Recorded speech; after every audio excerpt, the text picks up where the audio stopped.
Okay, I'm gonna try to do a little video here. My family's military history. Here is just some literature from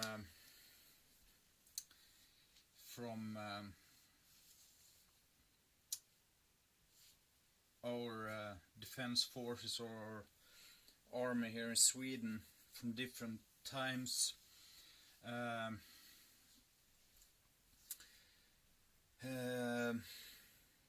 We had värnplikt or obligatory military service between 1901 and 2010, when every young man had to do every able young man had to do military service. It's varied a little bit, but between your 19 and 22, I think. I did it when I was 19. My grandfather started when he was 20, and my great-grandfather, I don't remember, but I think he was 21 or something like that. I'm not certain exactly. I probably can figure it out, but it's not important. Yeah. After 2010, we had a completely contract army, or contract soldiers, professional soldiers. We had that before as well. After you made your military service, you could take that route, as I did, to become professionals, but that's not important as well. I'm gonna tell you about me, my brother, my father, my grandfather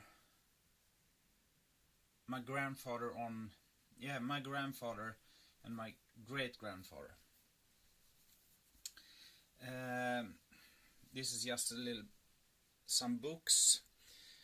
I think I've shown you that one before. It's my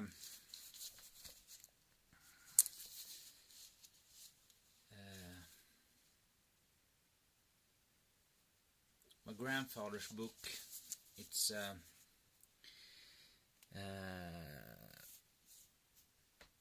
Soldatinstruktioner för infanteriet. Soldiers' instructions for the infantry.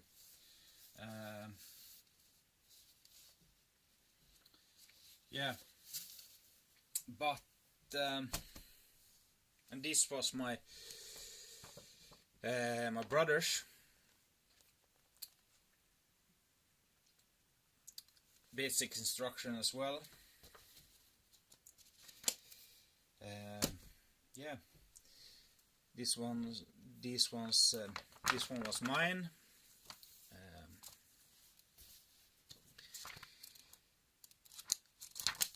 And this one was later, but I got my hand on it. I think it's pretty interesting. So yeah, let's start with my great-grandfather. He was in the infantry. He began his service in 1918.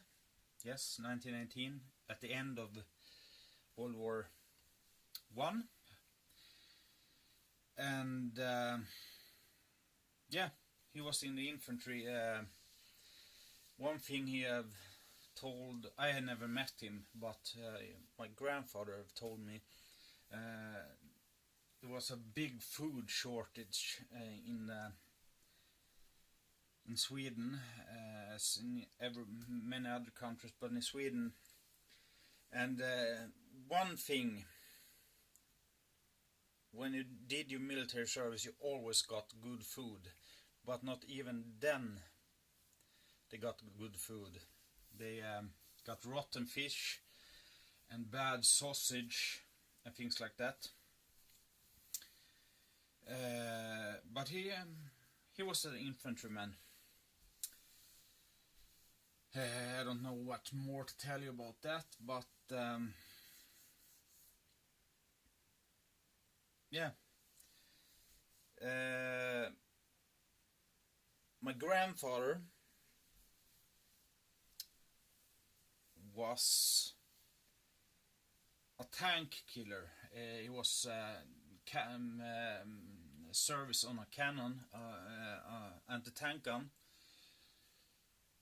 He started his service in 46, right after the Second World War.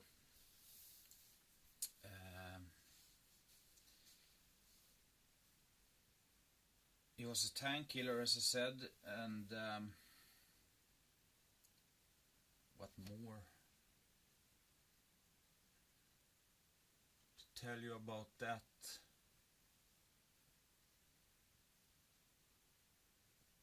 They also got rotten fish, but only at one time.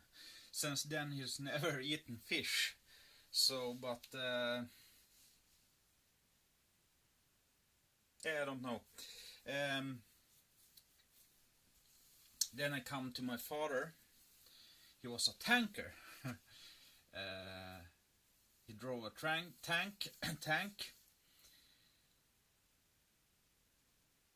a Centurion tank,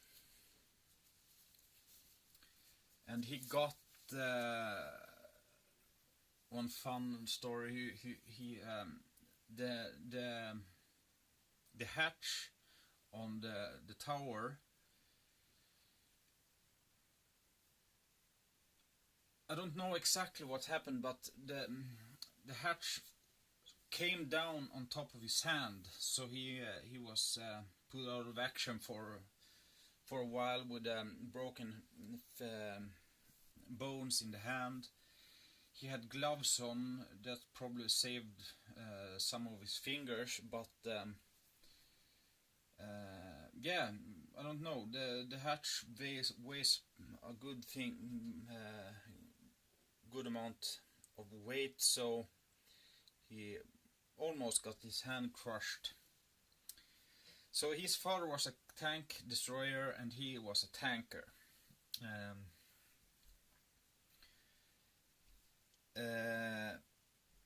So far we have infantryman, we have artillery or tank killer or anti-tank gunner. Then we have a tanker. Then we comes to my brother. He was in the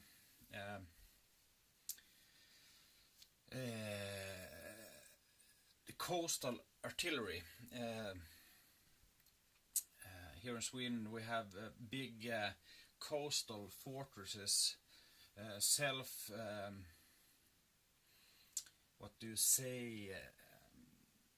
self-sufficient. They are supposed to be on their own if there are war. They're big down in the mountains with full barracks and kitchens and hospital and everything. And he was platoon commander over a unit, a ground unit, which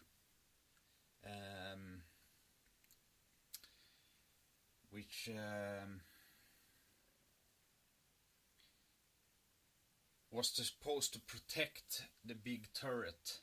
And on the ground he was a ground trooper, if you know. And yeah, so his duty was to protect the fortress on the ground, the big cannon who was firing out on the invading ships or things like that. And if there was a paratroopers, for example, deployed behind the Swedish lines and attacked the fortress or tower from behind. He and his platoon was supposed to protect and defend from that.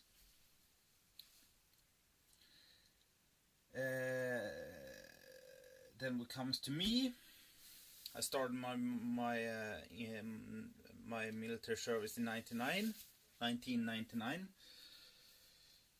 and I was in the Coastal Rangers.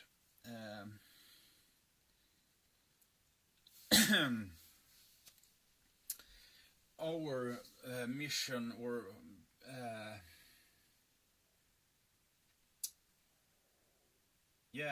what we are supposed to do is ambushes, surveillance, reconnaissance, ambushes and things like that. We work in smaller units and rescues and things like that. Much reconnaissance and ambushes. We have trained very much on ambushes and reconnaissance for the bigger units. It's the Coastal Rangers, the Mountain Rangers, or the Fjälljägarna, or it's wrong. It's not Fjälljägarna, it's Lapplandsjägarna.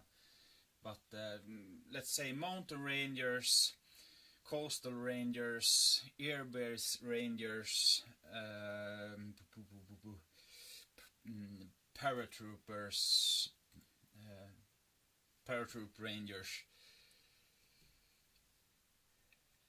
I don't forget anything, so they're going to be mad at me, but they are the elite of the Swedish defense forces. I was a Coastal Ranger, and the name Coastal, it's much with water, to do with water. We come in small boats, or swimming, or you can in small groups. You can it's a bit like SEALs. We are trained with SEALs. They have been here to train with us, and about the same thing. And Mountain Rangers, as the name, we have mountains here in Sweden, pretty cold. They work in those conditions, but almost the same mission: reconnaissance, ambushes, and things like that, but in mountain terrain. Then you have the Paratroop Rangers, you can hear by the name, and the Air Base Rangers. The Air Base Rangers are their mission is very much rescue of air base personnel, like pilots and pilots that have gone down behind enemy lines. You send in Air Base Rangers if they are available, or they can even send in Mountain Rangers or Coastal Rangers. It's a little bit which kind of environment it is, or which units are available, but that's pretty much it. Yeah. So we have many generations that get 4 generations of military service in my family, and I don't know, that's in the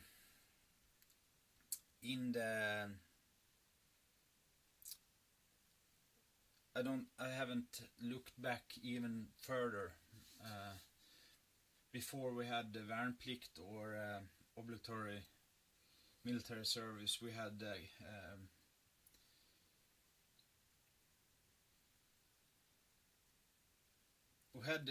we had contract soldiers before that as well, so I haven't looked back that far. But that just a little bit about my family's military history. We have a infantryman, we have a tank killer, we have a tanker, we have a coastal artilleryman, and we have a coastal ranger. So yeah. Okay. Bye.